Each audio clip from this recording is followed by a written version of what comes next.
સૌ રોતો સંસાર એને પાપણીએ પાણી પડે, પણ ભૂત રૂવે બેકાર એને લોચનીએ લોહી જરે. જગતના સામાન્ય માનવીઓ જ્યારે રડે છે, રુદન કરે છે, ત્યારે એની આંખમાંથી પાણી ઝરે છે. પણ ભૂત પ્રેતાત્મા જ્યારે રુદન કરે ત્યારે એની આંખમાંથી ધગધગતું લોહી ઝરે છે. નમસ્તે, હું છું પ્રિયાંશી મધુ અને જલસો કલ્ચર ચેનલના કસુંબલ લોક વાર્તાઓની આ સિરીઝમાં, આ ઉપક્રમમાં આજે બીજી એક પ્રેમકથા. આ પ્રેમકથા સામાન્ય પ્રેમકથાઓ કરતાં જરાક જુદી છે. શું કામ?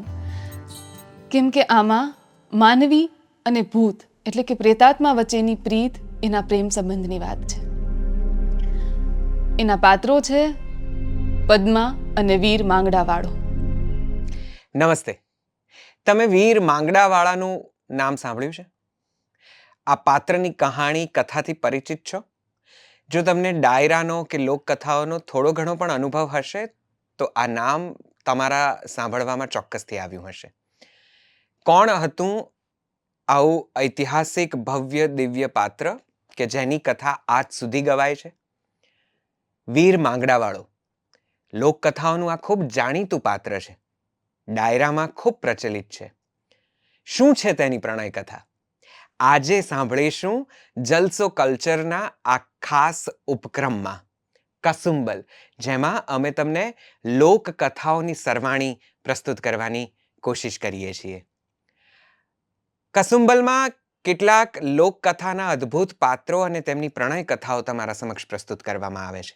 અને આ કથાઓ તમારા સુધી લઈને આવે છે પ્રિયાંશી મધુ, જેઓ પોતે લોકકથાના મર્મી છે, જાણકાર છે અને ખૂબ દિલથી લોક સાહિત્યને માણે છે, મમડાવે છે અને લોકો સુધી પહોંચાડે છે. મેં આગળ પણ કીધું હતું કે દુહા છંદ તેમની જીભે એવી રીતે રમે છે કે જાણે કોઈક બાળક પોતાની માને પોકારતું હોય. સરસ મજાની આ કથા, આ પ્રણય કથા તમારા સમક્ષ વહેવા તૈયાર છે. વીર માંગડાવાળો, અને તેમની આ કથાનું એક શીર્ષક પણ છે, ભૂત રૂવે બેકાર. ચાલો આ સરસ મજાની કથા સાંભળીએ. કસુંબલ આ ઉપક્રમ ખાસ લોક સાહિત્યની પ્રણય કથાઓના પાત્રોને નામ. આપ સૌનું સ્વાગત છે જલસો કલ્ચર પર. હવે પછી સાંભળીએ વીર માંગડાવાળાની પ્રણય કથા ભૂત રૂવે બેકાર.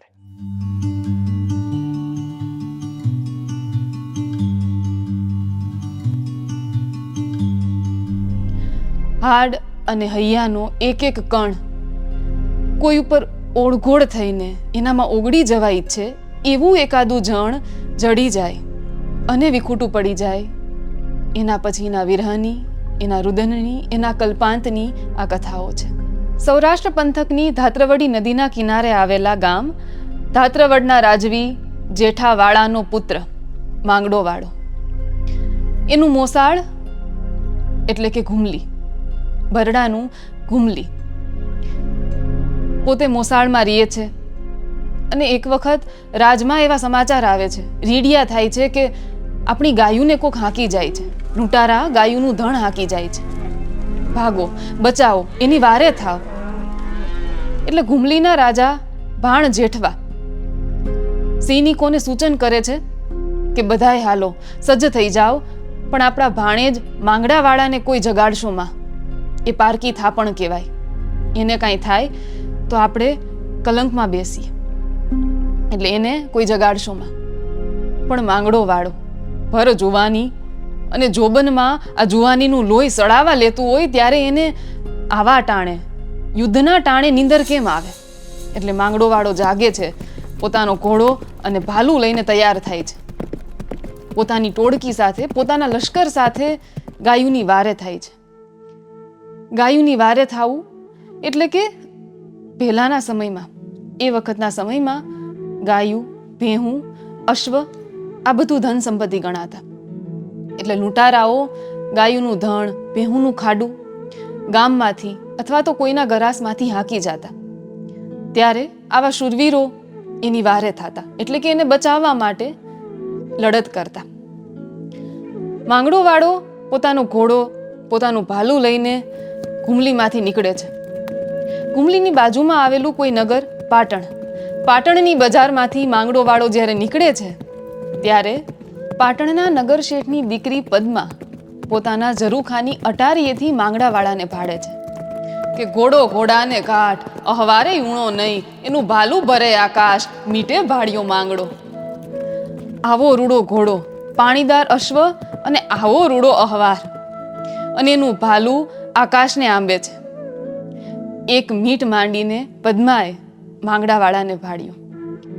પદ્મા અને માંગડાવાળાની આંખો ચાર થઈ અને બસ પહેલી નજરની પ્રીત બંધાણી, પહેલી નજરનો પ્રેમ પાંગર્યો કે નેણ પદાર્થ નેણ રસ અને નેણ શું નેણ મિલન, અણજાણી આસુ પ્રીતડી, આ તો પહેલી નેણ કરંદ. નેણ પદાર્થ નેણ રસ, અજાણ્યાથી પ્રીત બંધાય. આ કામ કોણ કરે? આંખો. માત્ર આંખો એકાબીજાને જોયા અને એકાબીજાના અંતરમાં વસી ગયા. માંગડો વાળો ત્યાં રોકાઈ જાય છે. પદ્મા આંખના ઈશારાથી માંગડાવાળાને આમંત્રણ આપે છે, પધારો. પદ્મા એને સોગઠા રમવાનું આમંત્રણ આપે છે. સોગઠાબાજી એટલે કે હાલની શતરંજની રમત. પદ્મા અને માંગડાવાળો સોગઠા રમવા બેસે છે. રમત જામતી જાય છે, પ્રીત બંધાતી જાય છે.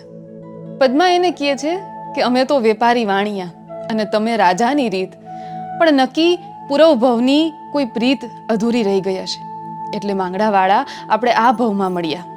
પણ માંગડાવાળો પદ્માની રજા લઈને અને પદ્મા સાથે પરણવાનો કોલ દઈને ગાયુની વારે જાય છે. પદ્મા માંગડાવાળાને વિદાય આપે છે. ગાયુની વારે ચડતા માંગડાવાળો ખપી જાય છે, દુશ્મનના ભાલે વિંધાઈ જાય છે અને ત્યાં જ એનું મૃત્યુ થાય છે. આ બાજુ પદ્મા ઝરૂખાની અટારીએથી માંગડાવાળાની રાહ જોવે છે. કેટલાય અસવારો પાછા ફરે છે પણ એમાં માંગડાવાળો ક્યાંય દેખાતો નથી. પદ્મા મીટ માંડીને અટારીએ ઊભી છે. પાઘડિયું 50 પણ એમાં અટાડી એ કઈ નહીં, ઈ ઘોડો ને ઈ અહવાર, મીટેનો ભાડું માંગડો, પાઘડિયું 50. કેટલાય પાઘડી બંધા પુરુષો આવે છે પણ એમાં રૂડી આટાડી પાઘડી વાળો પોતાનો માંગડો વાળો ક્યાંય દેખાતો નથી. માંગડાવાળાના મિત્રો આવીને પદ્માને સમાચાર આપે છે કે માંગડો વાળો તો ખપી ગયો ગાયુની વારે થાવામાં, દુશ્મનોના હાથે દુશ્મનોના ભાલે વિંધાઈ ગયો. માંગડાવાળાના મિત્રો પદ્માને સમાચાર આપે છે કે પદ્મા તારો પ્રીતાળ, ઈ તો હિરણની હદમાં રહ્યો. જા જા દેજો જુહાર, મરતા બોલ્યો માંગડો, પદ્મા તારો પ્રીતાળ, ઈ તો હિરણની હદમાં રહ્યો. પદ્મા બાઈ, તારો પ્રીતમ ઈ તો હિરણ નદીના તટમાં ખપી ગયો. પણ એને વળી વળીને જુહાર દીધા છે કે મારી પદ્માને યાદ આપજો, મારી પદ્માને આ સમાચાર આપજો. પદ્માનું હૈયું ચિરાઈ જાય છે. જેની સાથે પ્રીત બંધાણી, જેની સાથે આખો એ ભવ ગાળવાનું નક્કી કર્યું, એ માંગડો વાળો તો યુદ્ધમાં ખપી ગયો. હવે તો આ આખું બદતર છે. હવે શું? સમય વીતતો જાય છે. પદ્માના પિતા એના લગ્ન બીજે ક્યાંય નક્કી કરે છે. આ બાજુ માંગડો વાળો હજી પોતાની વાસનાના કારણે પદ્માને પોતે પરણી નથી શક્યો, પોતાની પ્રીત અધૂરી રહી ગઈ છે, એના કારણે પ્રેત બનીને ભટકે છે.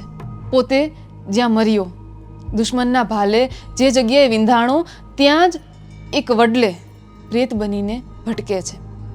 એક વખત આ વડલા હેઠેથી એક જાન નીકળે છે. એ જાનમાં અરસીવાળા એટલે કે માંગડાવાળાના કાકા પણ હોય છે. પોતે વડલા નીચે વિહામો ખાવા બેઠા અને એની ઉપર કંઈક ધગધગતું પડે છે, કંઈક પ્રવાહી જેવું. એટલે પોતે ઉપર નજર કરે છે. આ શું? અરસીવાળા ઉપર લોહીના ટીપા પડે છે. પોતે ઊભા થઈ જાય છે. માંગડો વાળો પોતાના કાકા અરસીવાળા આગળ છતો થાય છે. અરસીવાળો ચોંકી જાય છે. અરે, મારો ભત્રીજો માંગડો વાળો. પોતે પૂછે છે કે બટા, તારે એવી તે શું ઝંખના બાકી રહી ગઈ? એવા તે શું કોડ અધૂરા રહી ગયા કે તું હજી આ ભૂત થઈને ભટકે છે?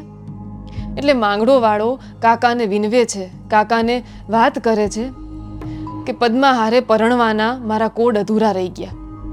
એની વાસનાના કારણે હું આ પ્રેત થઈને ભટક્યા કરું છું. કાકા, આનો ઉકેલ લાવો, તમે જ મારી મદદ કરો. એટલે કાકા અરસીવાળા માંગડાવાળાને કહે છે કે બટા, આ જાન જાય એ પદ્માની જ છે. હવે એને ભૂલી જા, તારા દેહને, તારી આત્માને મુક્તિ આપ. ત્યારે માંગડોવાળો કહે છે કે ના, પદ્માને પરણ્યા વિના તો મને મુક્તિ નહીં મળે. તમે જ કંઈક મદદ કરો, તમે જ આનો કોઈ ઉપાય આપો. અરસીવાળો મૂંઝાય છે કે હવે શું કરવું, ભત્રીજાને મુક્તિ કઈ રીતે અપાવી. પછી પોતે એક યુક્તિ કરે છે. જાનમાં જે વરરાજો હોય છે એના બદલે માંગડાવાળાને બેસાડે છે. માંગડોવાળો કાકા સાથે એવા વચને બંધાય છે કે એક વખત પદ્મા સાથે ચોરીમાં મને ફેરા ફરી લેવા દ્યો. આ જાન પાછી વળશે ત્યારે આ જ વડલે હું પાછો ઉતરી જઈશ. બસ એક વખત મને પદ્મા સાથે પરણી જવા દ્યો. કાકા તૈયાર થાય છે અને જાન ત્યાંથી આગળ હાલે છે. જાન ગામના પાદરમાં આવે છે એટલે પદ્મા અટારીએથી માંગડાવાળાને ભાળે છે. પોતે વિચારે છે કે અરે, માંગડોવાળો હયાત છે, જીવે છે. કદાચ કોઈએ માંગડાવાળાને સાજો કર્યો હોય. પદ્મા તો હરખાય છે કે માંગડાવાળા સાથે પરણવાના, એની સાથે આ આયખું ગાળવાના પોતાના કોડ પૂરા થશે. પદ્મા અને માંગડાવાળાના લગ્ન પૂરા થાય છે. જાન વળીને પાછી ત્યાં વડલા પાસે પહોંચે છે ત્યારે માંગડોવાળો તો પોતાના વચન મુજબ ત્યાંથી ઉતરી જાય છે. વેલડામાંથી ઉતરીને પાછો વડલે જાય છે. પદ્મા આ જોઈને ચોંકી જાય છે અને પદ્માએ માંગડાવાળાની પાછળ પાછળ ત્યાં ઉતરી જાય છે. જાનના લોકો એને સમજાવે છે કે અરે ભાઈ, આમ તે કંઈ કરાય. પણ પદ્મા સમજતી નથી. પદ્મા કહે છે કે હું માંગડાવાળા હારે પરણી છું, એટલે જ્યાં માંગડોવાળો રહેશે ત્યાં જ હું રહીશ. માંગડોવાળો તો પ્રેતના સ્વરૂપમાં છે અને પદ્મા માનવીના સ્વરૂપમાં. આ બેયનો તે સંસાર કેમ ચાલે? ભૂત પ્રેતના સંસાર થોડા હોય. માંગડાવાળો પોતાની માયાથી રાતે સંસાર માંડે, આખું નગર ઊભું થાય, એક અટારી, એક મહેલ ઊભો થાય અને સવાર પડતા વળી બધું ઉજ્જડ, વળી એ બધી માયા સંકેલાઈ જાય. પદ્મા માંગડાવાળાને ગોત્યા કરે છે. પોતાના અંગે અંગમાં લાઈ લાગી છે. પોતે માનવ દેહ છે, માંગડોવાળો ભૂત છે, પ્રેત સ્વરૂપે છે. પદ્મા પીડાથી વલવલતી રહે છે. પોતે કહેતી જાય છે કે વડલા તારી વરાળ મને પાને પાને પરજડી, હું કિસે જંપાવું ઝાડ, ભડકા લાગે ભૂતના વડલા તારી વરાળ મને પાને પાને પરજડી.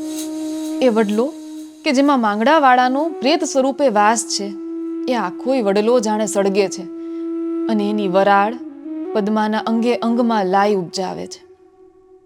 માંગડોવાળો અને પદ્મા આમને આમ એનું જીવન વિતાવે છે. પદ્મા માંગડાવાળાને ગોતતી રહે છે. માંગડોવાળો રાત પડે ને પોતાની માયા ઊભી કરે છે અને સવાર પડતા બધુંય સંકેલાઈ જાય છે. શ્રી ઝવેરચંદ મેઘાણી લિખિત સૌરાષ્ટ્રની રસધારમાં આ કથા આલેખાયેલી છે. માંગડોવાળો પોતાની માયાથી આખી નગરી રચે છે. એમાં એક વખત જેસોજી અને વેજોજી નામે બે બારવટિયા આવી ચડે છે. પોતે બેય ત્યાં રાત રોકાય છે અને આ બંનેના હાથે માંગડાવાળાને અંતે આ ભૂત સ્વરૂપમાંથી, આ પ્રેત સ્વરૂપમાંથી મુક્તિ મળે છે. આવી કથા આલેખાયેલી છે. આવી જ બીજી કથાઓ જાણવા અને સાંભળવા માટે જલસો કલ્ચર ચેનલ સાથે જોડાયેલા રહો.